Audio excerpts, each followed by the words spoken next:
মধ্যপ্রাচ্যে ও উপমহাদেশে পাল্টে যাচ্ছে ভূ-রাজনৈতিক সমীকরণ।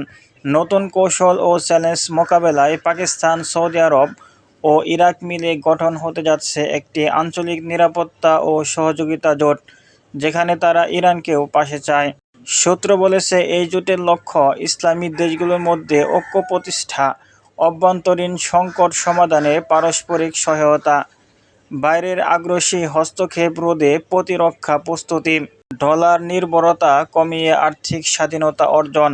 পাকিস্তান বলেছে, সময় এসেছে মুসলিম বিশ্বকে এক কণ্ঠে কথা বলার। সৌদি আরব ইঙ্গিত দিয়েছে, উন্নয়ন ও নিরাপত্তা একসঙ্গে এগোবে। ইরাক বলেছেন, আমরা আর বিভাজনের পক্ষে নয়, দরকার সম্মিলিত পথ। এবং এখন চেয়ে আছে ইরান কি বলে। বিশ্লেষকরা বলেছেন, যদি এই চার শক্তিধর রাষ্ট্র এক ছাতার নিচে আসে, তবে একবিংশ শতাব্দীর মুসলিম বিশ্বের বড় মোড় পরিবর্তন